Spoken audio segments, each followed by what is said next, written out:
Hello, I'm Ollie and this is CriminOlly, where I talk about crime, pulp, horror, that kind of thing. Today I'm back in time for the Wasted Weekend. So this is going to be another stripped down, unfussy video like the video I put up last Saturday. If you've been watching the channel or not watching the channel, you may notice an absence of videos from me this week, so apologies for that. I've been very under the weather with a cough and a cold, which I'm still getting over. So this video is not going to have any of my normal editing. It will have probably a lot more fluffs than normal in it as a result of that. So apologies for that. But I wanted to put up a quick video to say, A, that I'm back, and hopefully normal service on the channel will be resumed from tomorrow, Saturday. But also, welcome to the Wasted Weekend. So this weekend, the 15th and 16th of February, is the Wasted Weekend, which is where we mark the half-year point between one GarbAugust and the next. So GarbAugust being the annual reading event I run for each August each year, where we celebrate the joy of reading trashy books.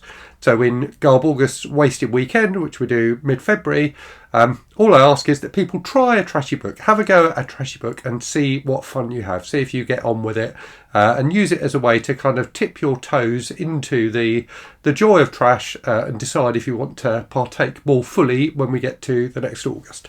So I've got a stack of trashy books in my lap here. The one I'm going to be reading definitely for the Wasted Weekend is Promotion Tour by Terry Harknett. So this is a book from the 1970s about the trashy world of paperback publishing. So paperback publishing, particularly in the UK, but in the US as well, in the 70s, was like a boom industry with loads of writers who were quite inexperienced, churning out loads of kind of pulpy novels like this one. And this lifts the lid on that industry and is about a writer, I think an American writer, who comes on a publishing tour to the UK. So that's what I'm going to be reading. But I thought I'd show you some other trashy books quickly today, and I thought it would be fun just to read the blurbs from the back of some of them, just to give you a sense of what we mean by trashy books. And I certainly don't mean it to be a disparaging term. I say it with huge affection. I love trashy books, but trashy books are books that are designed to have kind of a raw appeal. They are not intellectual. They're not going to win any prizes, but they will, they do promise to be fun to read. So let me read you some blurbs here as kind of an introduction to the Wasted Weekend, to kind of whet your appetites and hopefully encourage you to find some trashy books on your shelves and give them a read. So the first one I'm going to read is Able Team Death Strike by Dick Stivers, from the Able Team series, which is kind of a spin-off from the Execution series, which I'm a big fan of. So let me read you the blurb on the back of this. Carl Lyons is a prisoner of the Fascist International, and his longtime nemesis, Miguel de Unamundo, is offering the Able Team vet an escape from his brain-twisting torture. The pain was the hammer and anvil between which Unamundo would smash Lyons until his sanity shattered. And then he would remould the anti-terrorist specialist in his own image. If a man sells his loyalty, he'll sell anything or anyone. That sounds like fun. I may dive into that one if I finish Promotion Tour.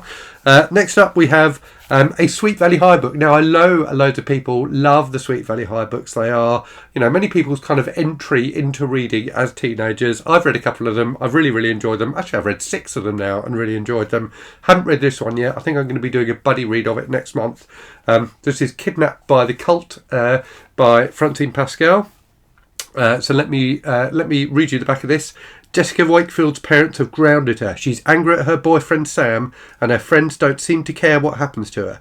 Then, just when she's at her lowest, Jessica meets a magnetic stranger.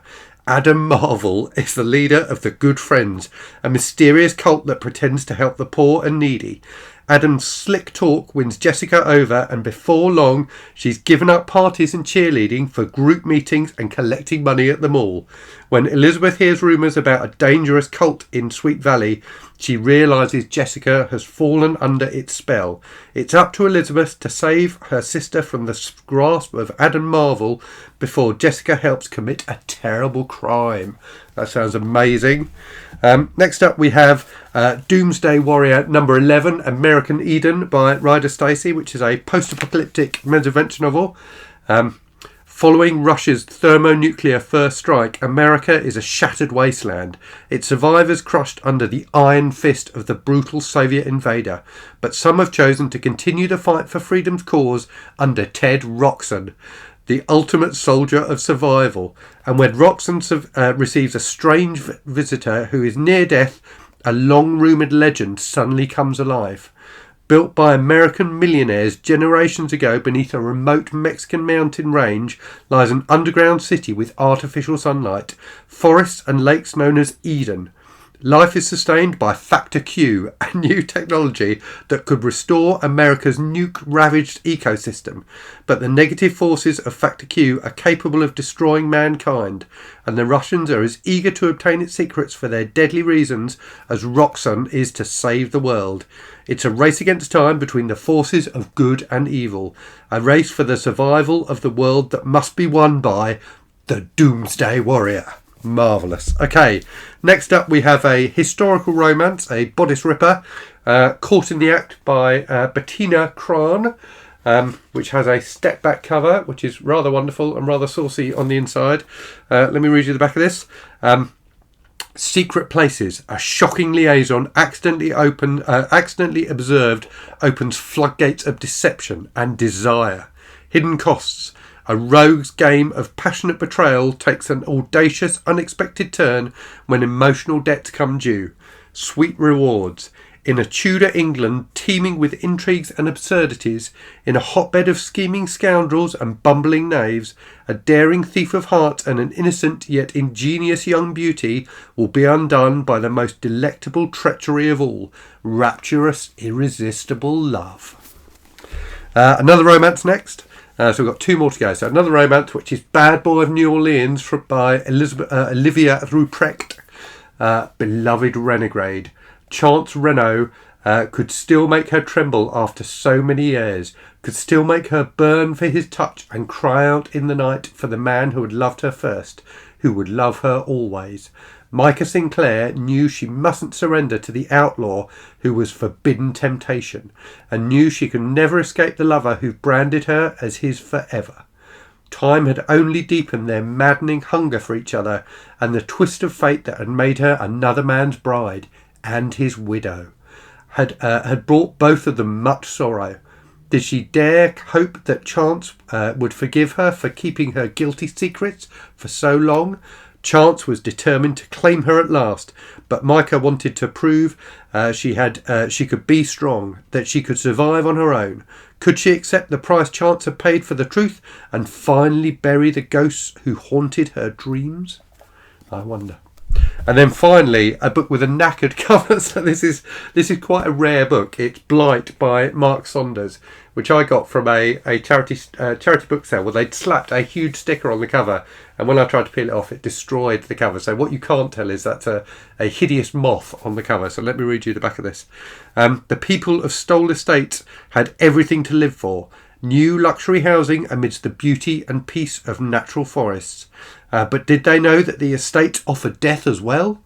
Millions of bloodthirsty moths, chemically mutated by the builder's land clearing, seek a deadly revenge from those who live in Stoll Estates. And as the streets fill with mutilated corpses, those who remain fight a deadly battle against the endless dark cloud that seems only to grow and to wait. So there you go, some tastes of the various different flavours of trash that are available to you for this wasted weekend. Hopefully you will take part, hopefully you'll read something really fun, and hopefully you'll take part when we do the fuller GarbAugust event in August as well. Anyway, I'm running out of breath and about to cough, so I will leave it there. But do let me know if you're taking part in the comments. Really hope you are. And yeah, look out for some videos from me next week. I'll try and get some proper stuff up again soon. Anyway, I will leave it there and say, as always, thank you very much for watching. Hope you're safe and well out there. Hope you're reading good stuff. And I'll speak to you again very soon. Cheerio.